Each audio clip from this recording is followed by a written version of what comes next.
Okay.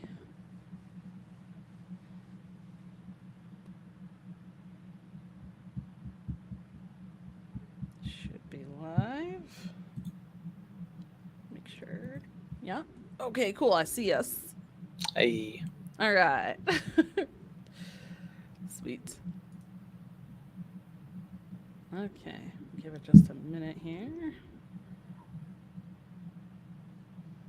And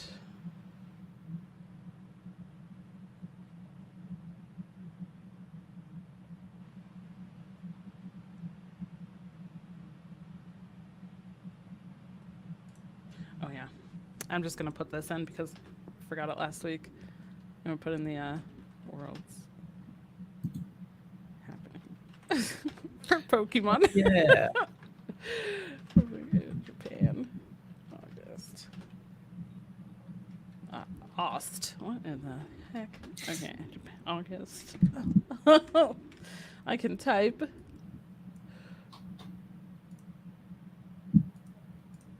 Okay, there Awesome. we go. Perfect. All right. Are we all ready? Ready. Okay. Welcome to episode 29 of the TCCG Roundtable. We are your hosts, dragonrider and RonMexico. How's it going? Hey, it's going good. How are you today? Doing pretty well. Doing pretty well. It's Friday. I don't Say no know. more. Yeah, it's Friday. We're back to doing this. We've now done this again 2 weeks in a row. Hey, we're You getting love to back see it. there. Yes. So I don't feel like we have like a ton of different stuff really, but we'll see as we start going through all of this. But I did want to start as we do usually each week with just seeing like what's been going on. What do you have going on? Anything happening that you're excited for, looking forward to? Anything been going on? Um, just a bit more streaming. I had a short little break from my stream the last few days, but got right back into it and just very much counting down the days until the next Hearthstone expansion, which should be really, really fun. I mean, cards keep getting revealed, and there's a lot of excitement building, and it's all that, just cool. Ooh, new cards! I want to play with the new cards. I'm bored of these old cards. Give me the new cards type stuff. But outside of just kind of trying to stick to that regular stream schedule, it's just anticipation. Dragon Rider. What about you? Yeah, I think that that's a good way just to put things in general. Like, I feel like I know we've talked about it on the show before, kind of that cyclical nature of card games, right? And even with talking about multiple card games, we kind of have those cycles of like there's a lot of hype and things are getting announced, and then that like downtime between announcement things. And I do feel like we're in that kind of like the hype, just like looking forward and like waiting for things at this point. We're like, oh, okay, like BlizzCon, right? BlizzCon is coming very soon.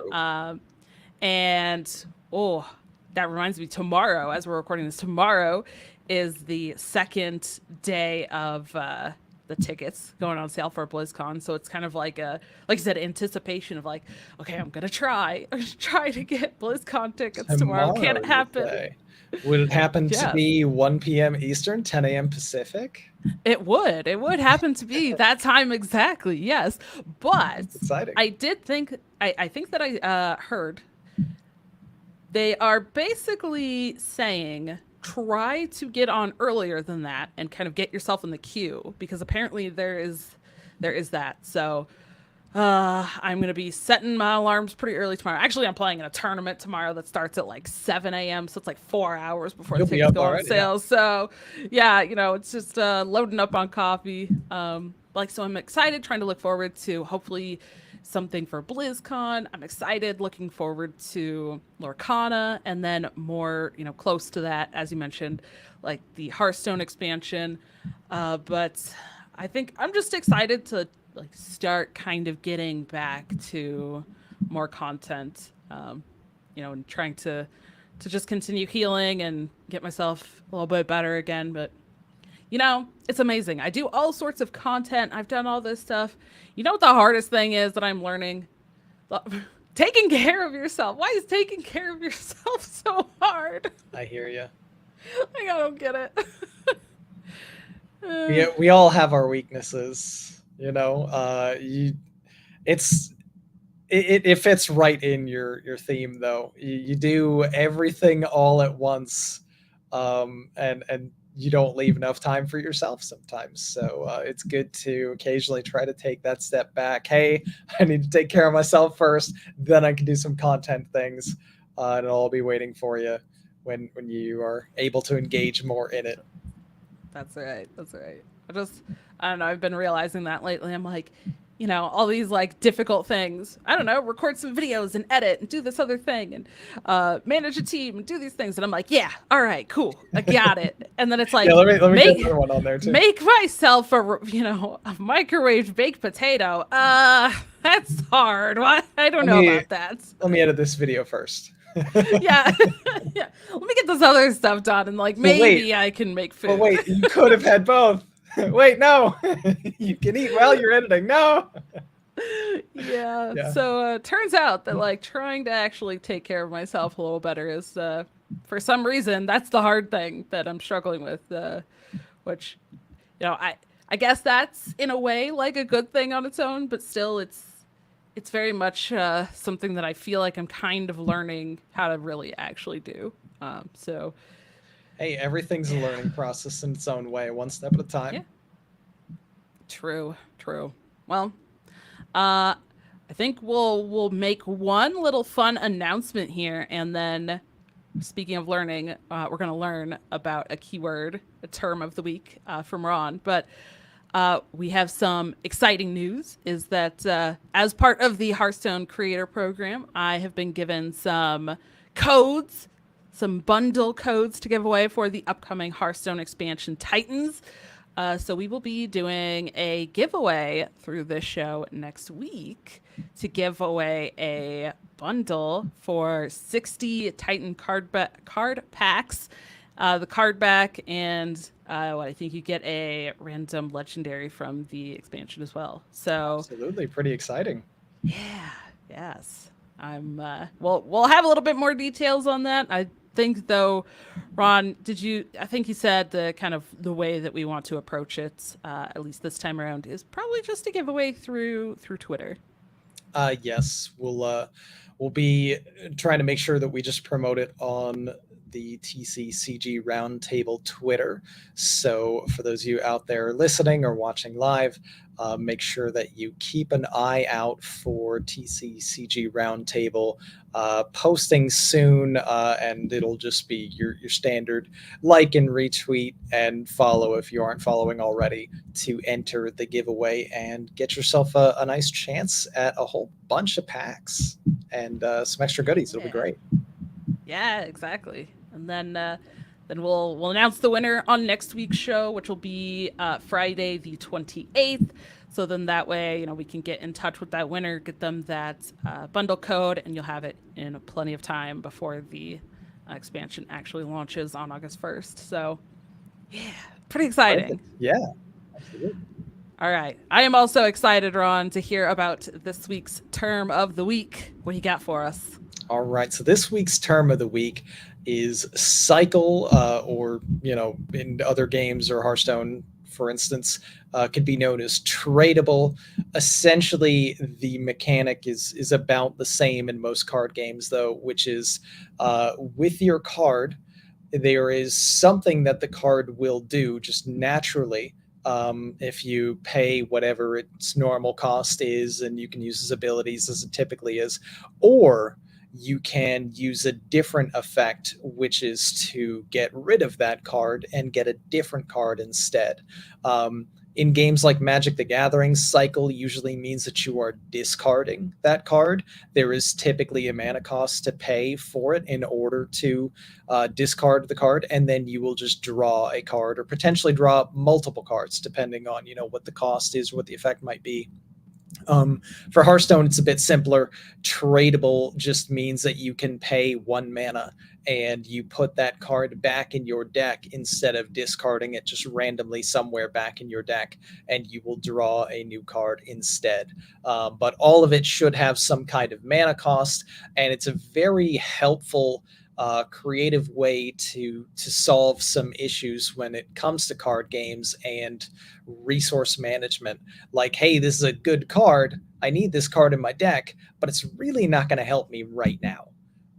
It could help me though. Just get a different card that can help right now instead. And then either, in the case of Hearthstone, maybe you draw it later, or in the case of Magic or something, it's, this would have been good, 5 turns from now. But instead of it sitting as a dead card in my hand for 5 turns and me losing the game potentially because I have limited space, I can just get rid of it and find something else instead that's useful. So a really good mechanic. I really like cycle and tradable in games. Yeah, I always want to see more of it. More resources, always a good thing.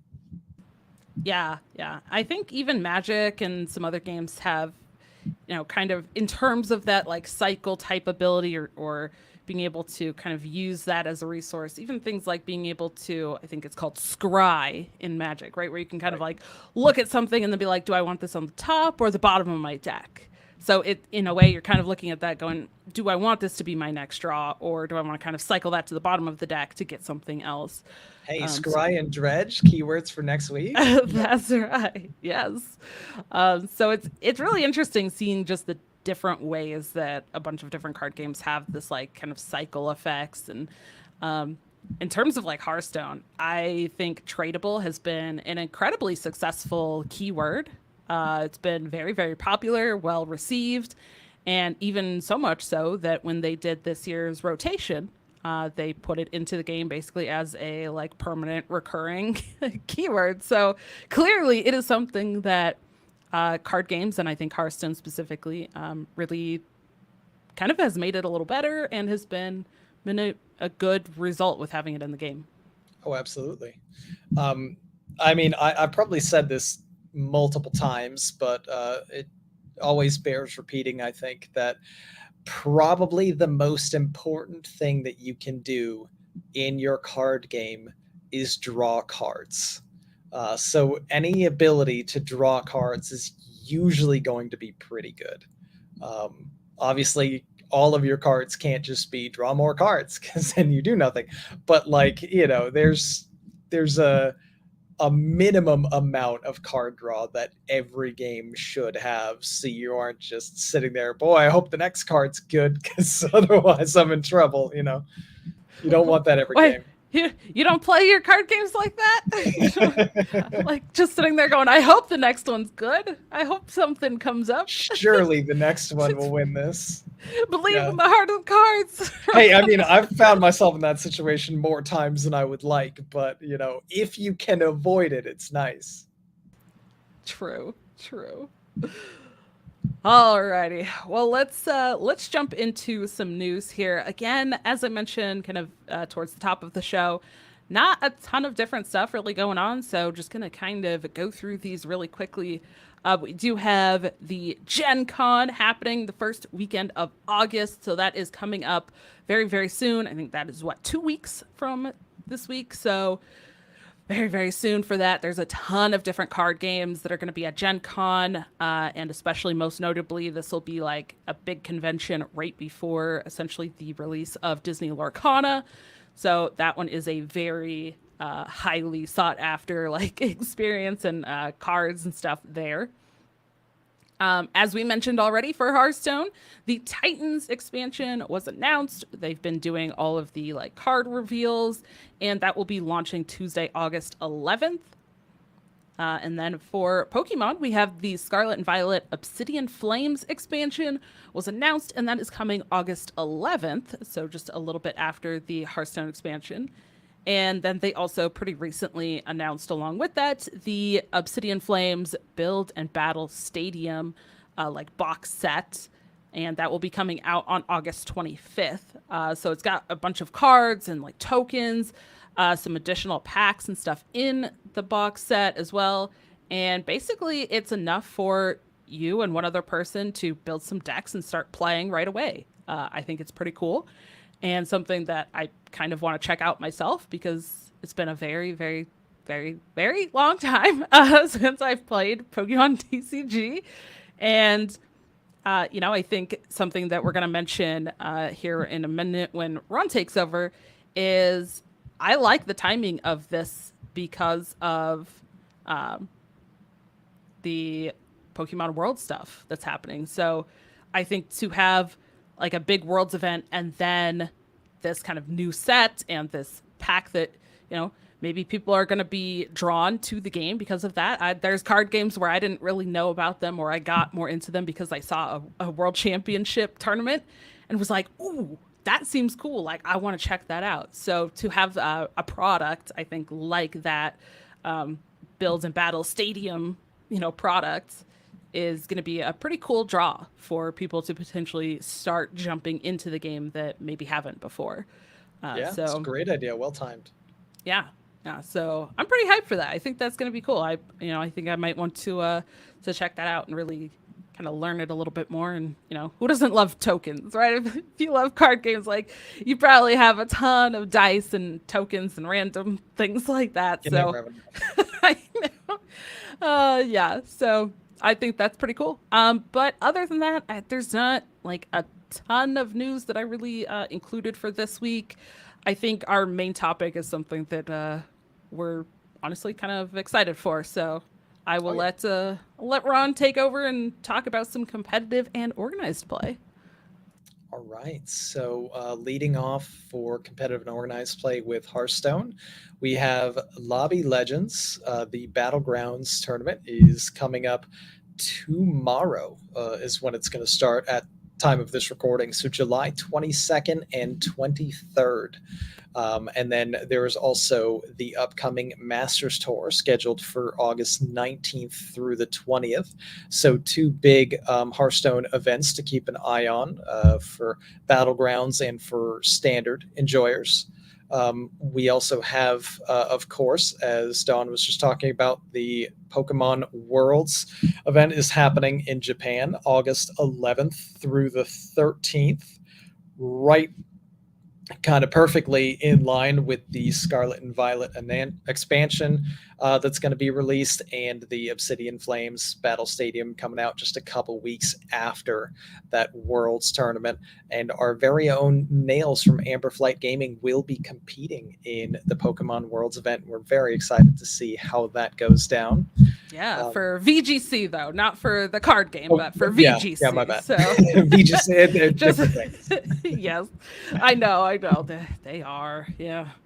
But moving on from Pokemon, we also have Yu-Gi-Oh! The next Yu-Gi-Oh! Championship Series event is going to be taking place in Cancun, Mexico on September 16th through the 17th of this year. And for Flesh and Blood, we've got another August event that is USA Nationals at the Westgate Las Vegas Resort, where a calling event will be happening, and that is August 25th through the 27th of this year.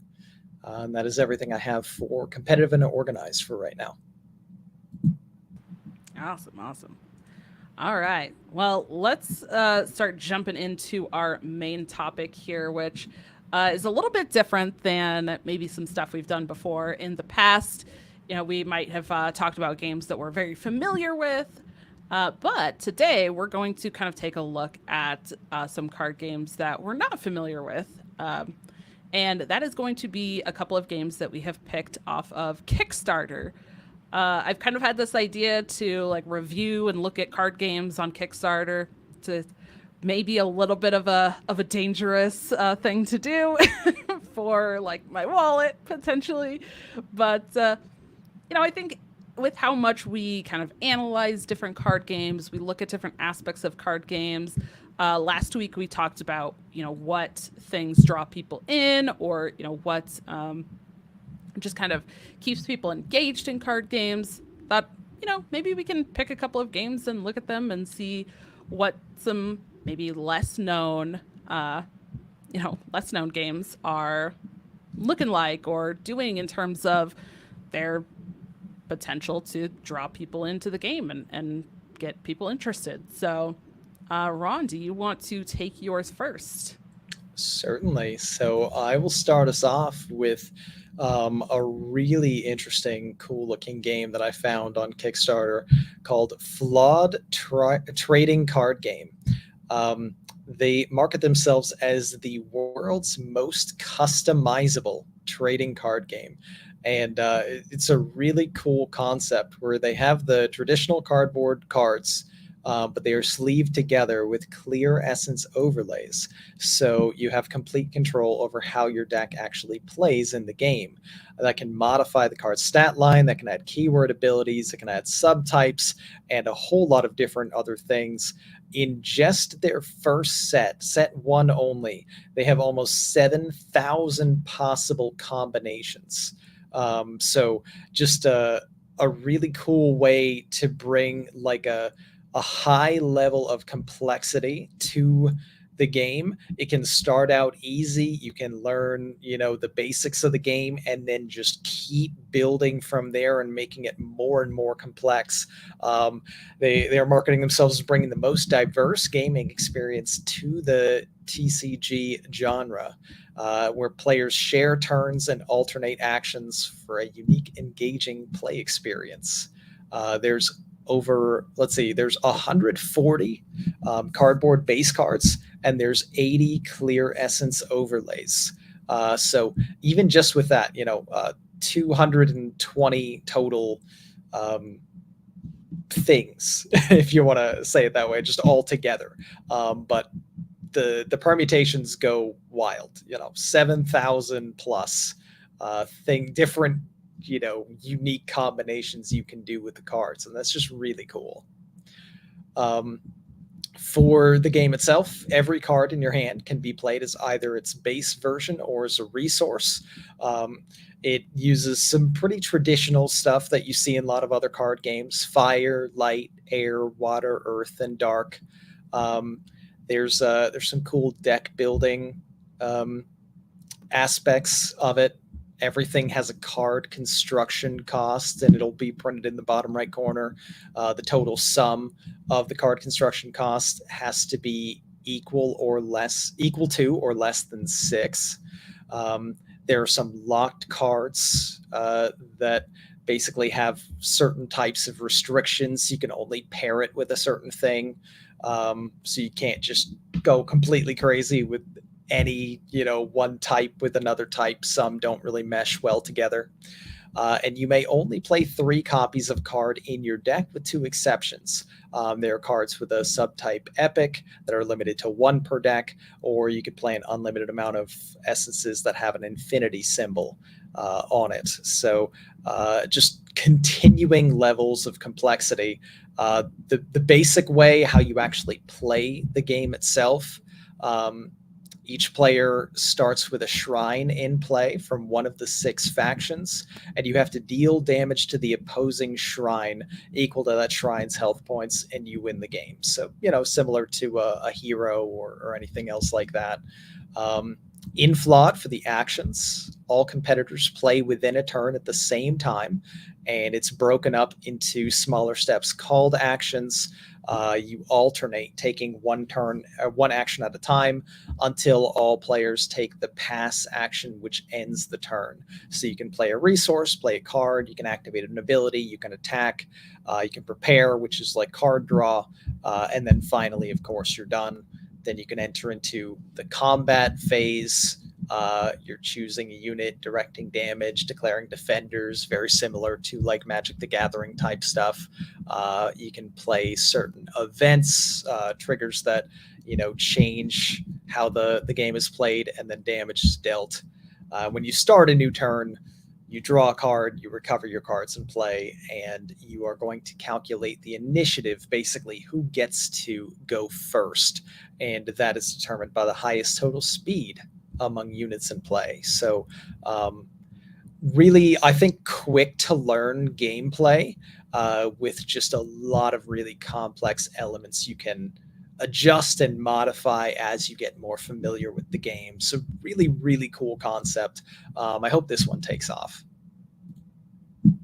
Yeah, that's really interesting. A lot of card games use sleeves and different stuff, but like to make sleeves like legit part of the game and strategy is pretty Yeah. cool. That's really interesting. Looking at it, I kind of like these the frequently asked questions here. Is there a limit to how many cards you can have in your hand at one time? Nope.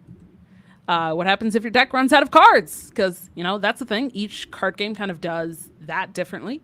Uh, you just keep playing until one of those shrines that you mentioned is destroyed. Yeah. So for instance, So, like no fatigue damage or anything like mhm, that. yeah. There's a mulligan rule. Uh, I don't know. That just seems like they really kind of know what they're looking at. They have these questions and these answers. Um, so yeah, I think also people who don't like mill type decks and strategies in certain card games probably appreciate the nothing happens if you run out of cards in your deck. I personally, So I like that. I never yeah, enjoyed getting milled. It was always like super frustrating.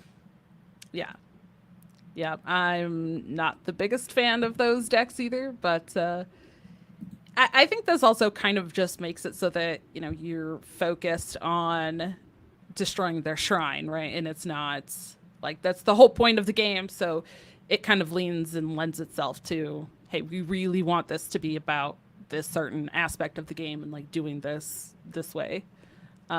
Seems pretty cool. They have a thing here also that says try the game for free. Download a free print and play here. So I think I've started to see this a bit more this year, especially as I've really been looking at more of these card games. But if you want to try it out, see what it is kind of like, they do have that print option, and then you can decide from there if it's something that you like. Then you can go back it. We'll have the link in the show notes, of course. But it looks pretty sweet. Have you gotten a chance to check this out before or heard about it before we looked at this?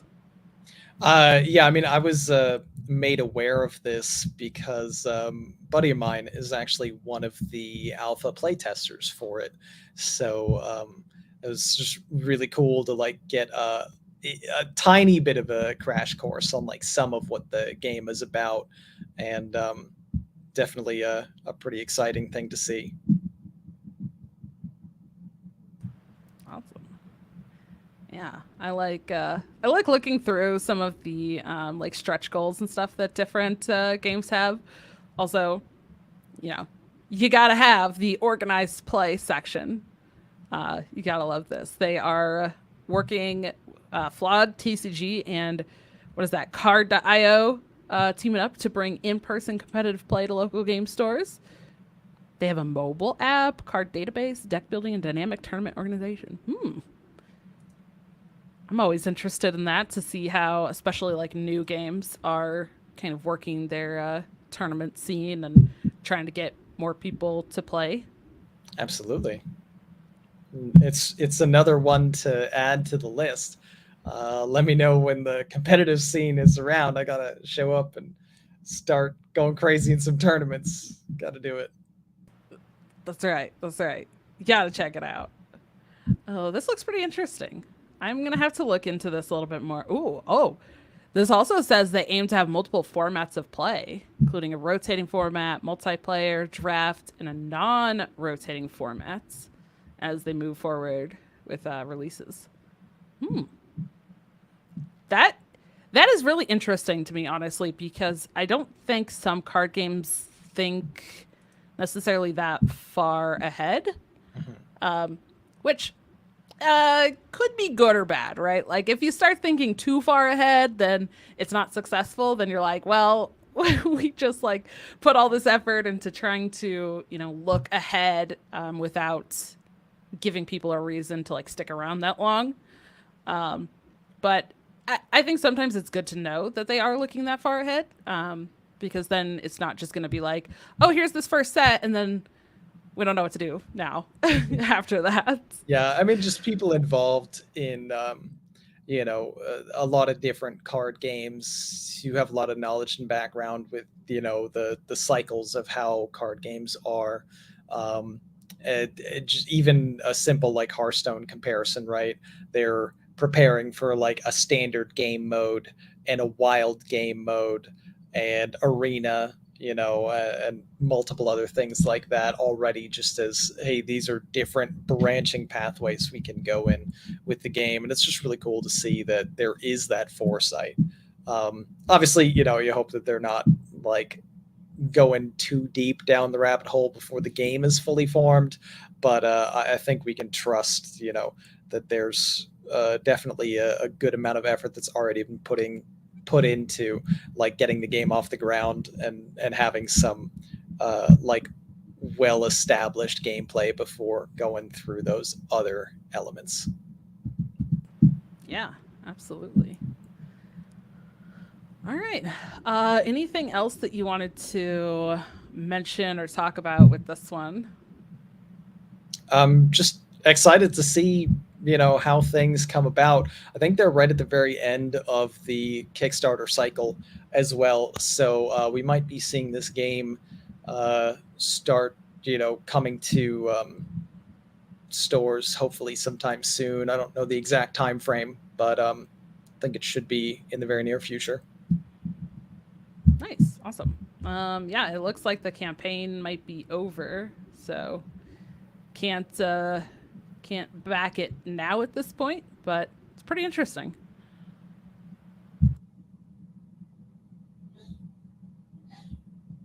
All right, let me see if I can get the page for the one that I picked here going. Well, all right, here we go. Oh, let's everyone can see my like bajillion tabs there. There you go.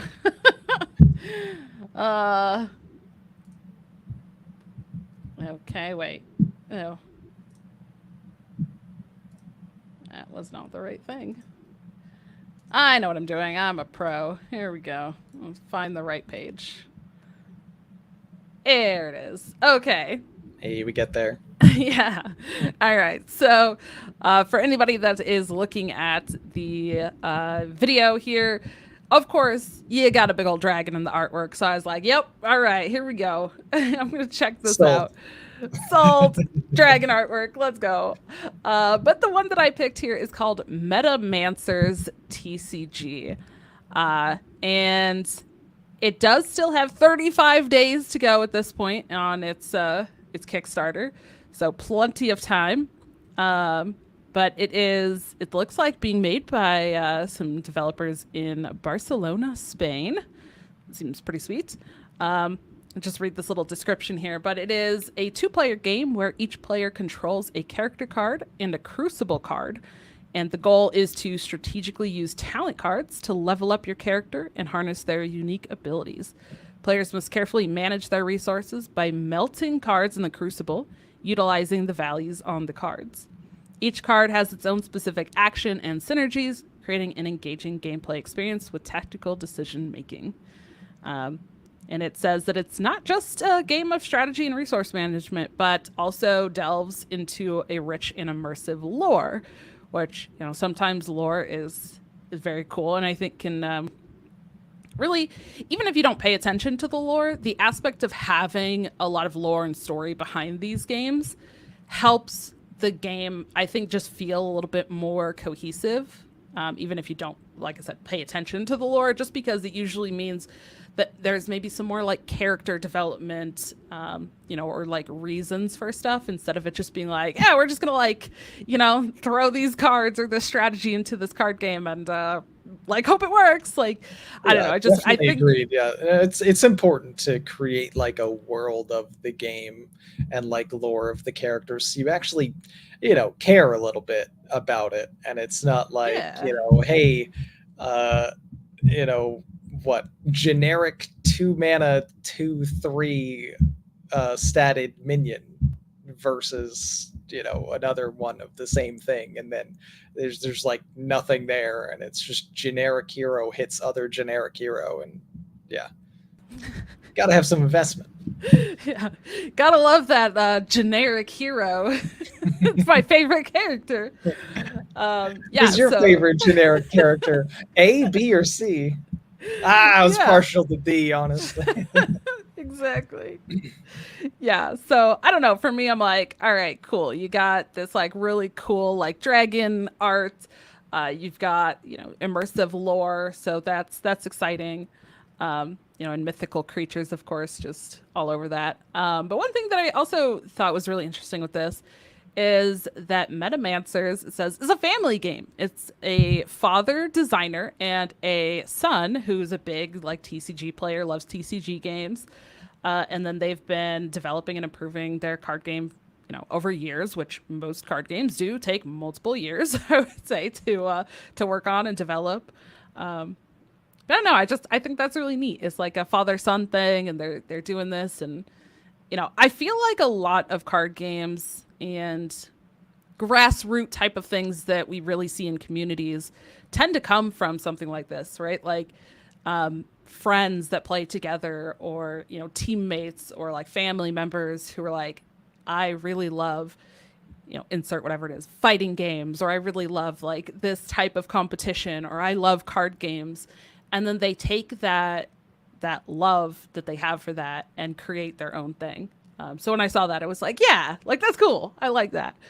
So, and then also like I scrolling through, I just love like this is I think an example of a deck here, but the way that these cards look to me is just so beautiful. Like they're almost full art cards. And then they kind of just have like a very like simple, elegant look to like, the card name and the text of the card. And it kind of has like an art focused style to how the cards look. And I think that just looks so good. Like the stuff is so pretty. I love it. Oh yeah, they look pretty amazing.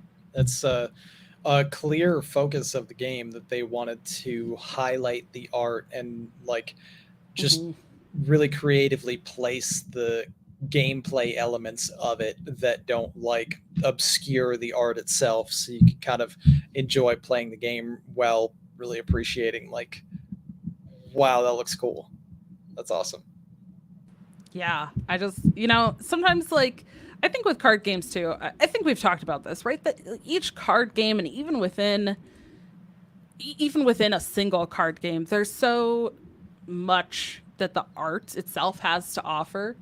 But I don't know, just for me, like looking at this, I'm like, dang, this just looks so pretty. Like sometimes I look at card games and I'm like, okay, or like it doesn't. The artwork is just kind of hidden or muted in a way. Like sometimes the coloring or just all the things they put on the card, whether it's text or numbers or, icons or like whatever it is, sometimes those can kind of drown out the art. So just the way that these really, really look, it's like kind of mostly art. And then I feel like the name banner across the top, and then like the text box at the bottom, they almost have a slightly transparency look to them. So you can kind of still see the art. Like it just, I don't know, to me, it looks really clean. It looks really pretty and really feeds into the like fantasy and like lore type of thing. Cause I look at these and be like, whoa, okay. Like what is this like creature, or like, what is this character? And are they, okay, they're casting a spell or something? Like, what is this? And it kind of just intrigues me and gets me really interested, just by looking at like the design of the cards and the artwork. Yeah, they're really colorful too. Yeah. Looks like they just whoever is the artist that they have working on this did a fantastic job, Yeah. or multiple artists, as the case may be. Yeah. Yeah. And they do have some like, base goals and stuff, a couple of different like stretch goals essentially. But I don't know, just the way that this looks, I love, again, the art style, this So it's called Metamancers, but the symbol looks like these three, like, I don't even know what these would be called, like these three pillars that almost look like they have antlers on them. Like, I don't know, like it's just drawing me in. Like, I feel like I want to know more just by looking at it. Can't wait to complain about the meta of Metamancers. That's right. That's right. Oh my gosh. Yeah, but I don't know. It looks really interesting, and again, I just love the look of these cards. Um, so they don't have necessarily like a ton of um, info on the site. It's still pretty early in the process. Like I said, I mean, there's still more than a month to go on the Kickstarter right now. But they do say that they have plans to start deliveries in September of 2024. So that's why I say like it still is kind of a ways off. We are approaching August of 2023. So this is still like a year out. Um, but yeah, I don't know. I just like, you see, there's some symbols: gold, silver, copper, platinum, like, I don't know. I'm really intrigued with this fantasy lore type aspect of the game. And even though there's not a ton of info, again, just the way that it looks is like, okay, I want to know more. I want to know more about how to play this game. What are these crucibles, and like, why are they so important? And when can we play it? Of course, there's booster boxes and packs, boosters. They do mention that, but I don't know. Yeah, I'm excited to see like how well they flesh out the world that they're going for in this game. One of the things they said in the little write up, like promo about it, is that gameplay and storytelling intertwine.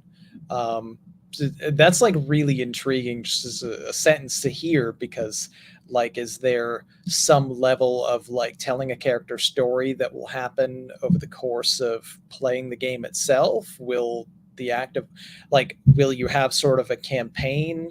Is it similar in some ways to like some kind of role-playing game, and that the character could advance in the next stage or something? I don't know exactly what they mean by gameplay and storytelling intertwined, but I feel like there's a lot of different ways that they could explore that, and it's pretty exciting to see that appears to be a goal of theirs. So I'm very curious.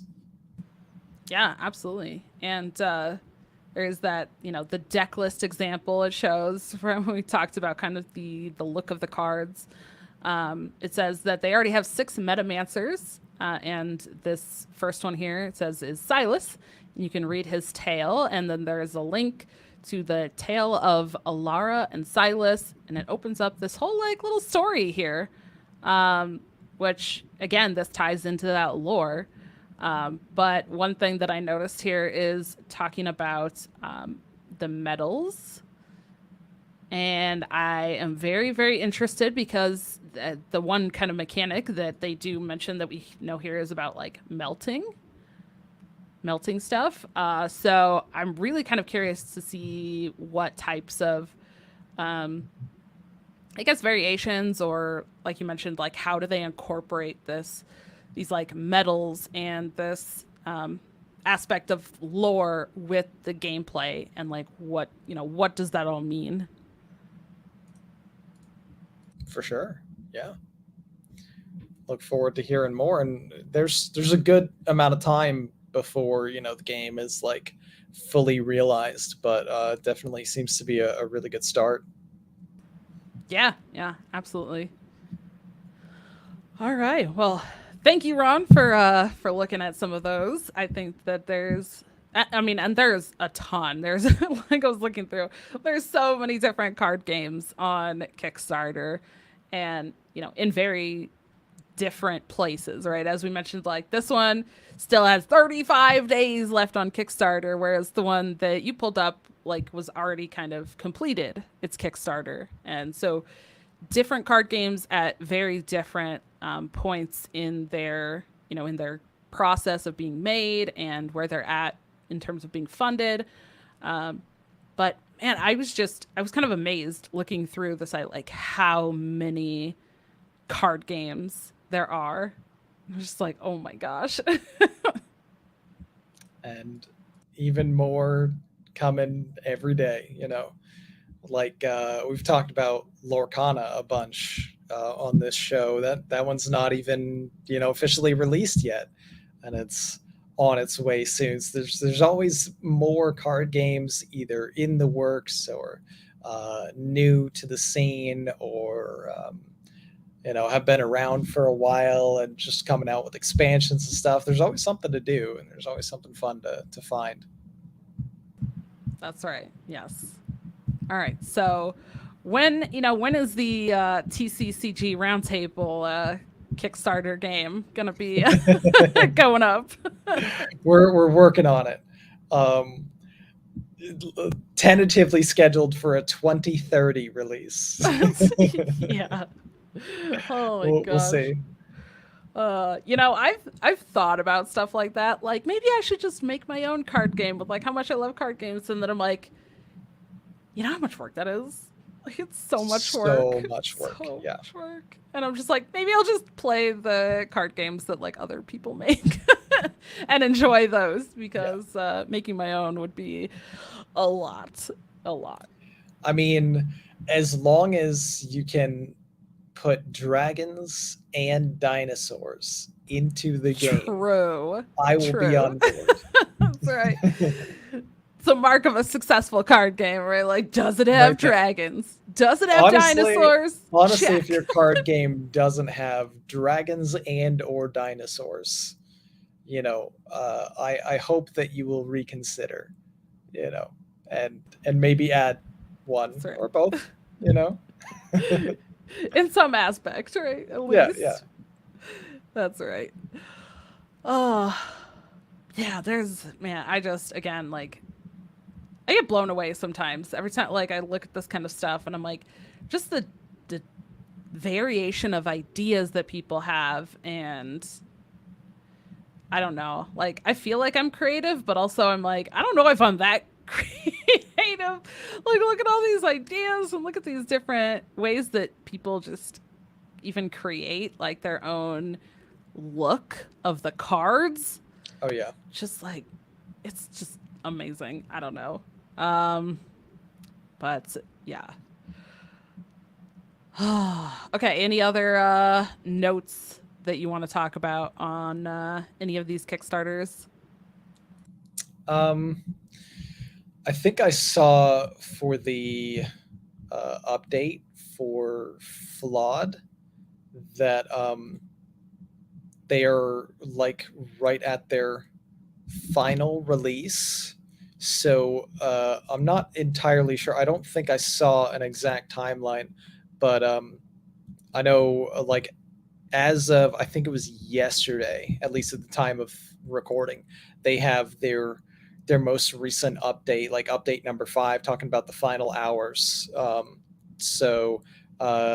Yeah, it looks like it just concluded with like the actual Kickstarter portion of contributing to Flawed TCG, but we should be seeing a first release coming really soon. So I'm just excited to see more updates on that and see how the game does when it I guess hits like officially retail stores and shelves and such. We'll see what happens. Heck yeah. Yeah, I'm probably going to be spending way too much time looking at this these other card games and looking at stuff. Always. Yeah, it's dangerous again. All right. Well, I think that is going to wrap it up for this week. Maybe a little bit of a shorter episode, but we've got some exciting things coming up, and I'm sure that we'll have even more. Again, this weekend is like the Lobby Legends tournament for Hearthstone Battlegrounds. In a week and a half, we have the Hearthstone expansion. And just a reminder that keep an eye out and check out the TCCG Roundtable Twitter, because we will be doing a giveaway for a pre-purchase bundle for the Hearthstone expansion, and we will run that giveaway on our Twitter over this week, and then next week on the show we will announce that winner. That's right. So coming very soon. Keep your eyes peeled, and you will be able to enter into the giveaway to get yourself some sweet Hearthstone packs and rewards. But that, of course, will wrap it up for us for this week. I want to say thank you for joining us this week. And if you or someone you know would be interested in joining us, please reach out to us. You can email us at tccgroundtable@protonmail.com. Follow us on Twitter, TCCG Roundtable. Use our top pinned tweet for a link to our Discord, or use the link in the description and show notes. You can check out our video version at dragonrider TCCG, and you can find us everywhere you find audio podcasts. Also, check out Inked Gaming, our affiliate, who you can help support us directly while also getting some sweet merchandise like play mats and other card game accessories. And you can find us individually as well. Myself at Ron_HS on Twitter. You can find me at RonMexico HS on Twitch and YouTube. I have not uploaded as much as I should lately, but Twitch, I'm still streaming regularly, 7 p.m. Eastern every weekday, Monday through Friday. And Dragon Rider, where can they find you individually? Yeah, you can find me on twitter.com/DonnieDK. So that's DAWNIEDK. I'm there like a little bit, but probably a little less now. And I would say probably the main place at the moment is on YouTube, here on YouTube. That is Dragon Rider TCCG. Or you can find kind of all of my stuff compiled into one place at dragonridertccg.com. Fantastic. And thank you again, and we will see you at the roundtable.